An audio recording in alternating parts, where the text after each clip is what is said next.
Now, tough times for our Foreign Secretary David Lammy. He had to go to Luxembourg. I bet he had to get his map out and see if he could find out where it was. He's not famed for his geographical skills. He's not famed for his intellect, but he is our Foreign Secretary.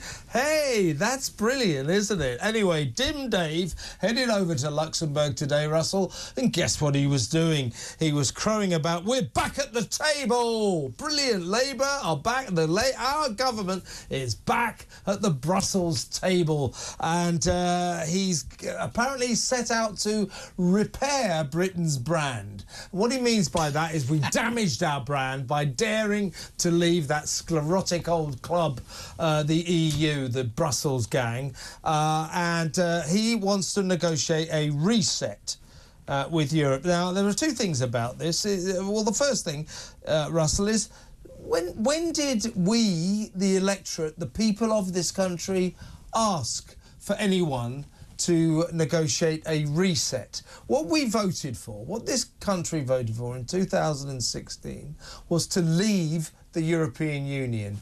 Disgracefully, for something like 5 or 6 years, they managed to stymie that. They managed to stop enacting the people's decision, which remains a total scar on Parliament.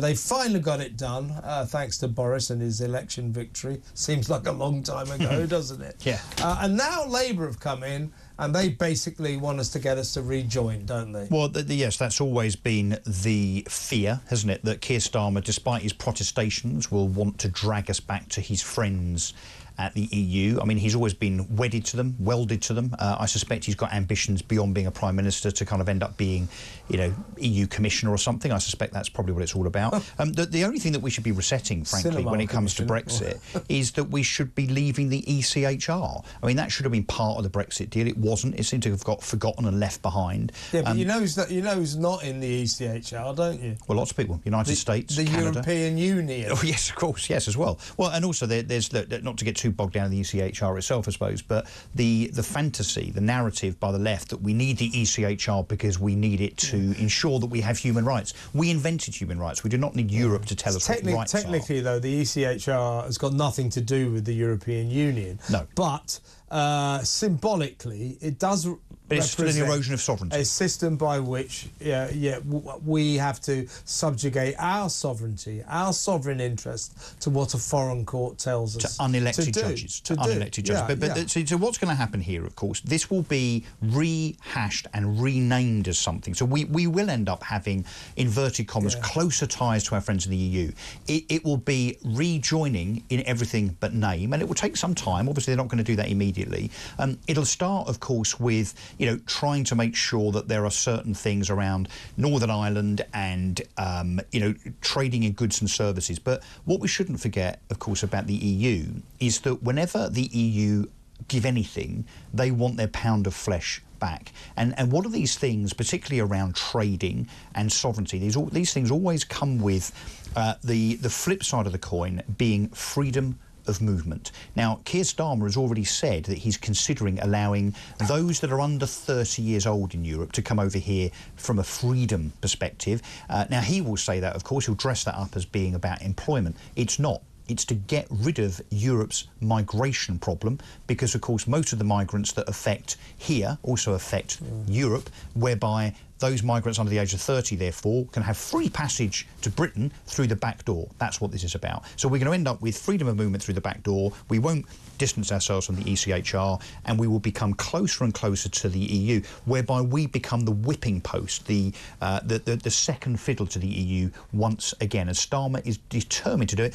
Lammy shouldn't even be at an EU meeting. We're not a member of the EU. What's he doing there? Well, the last time we attended, Liz Truss went to this same gathering in 2022. It's ostensibly about cooperation on the Middle East and the Ukraine war, but it brings other factors into play.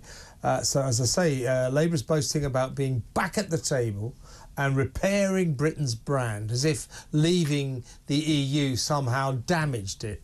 I would say that leaving the EU did a whole lot of good to Britain's brand, wouldn't you? Well, and we've done very, very well indeed, thank you very much, in terms of productivity, in terms of manufacturing, exports, all of the things, of course, that the Remainers... Being more successful than France and Germany. Well, yeah, we're not in recession like Germany, so GDP growth faster than most EU countries.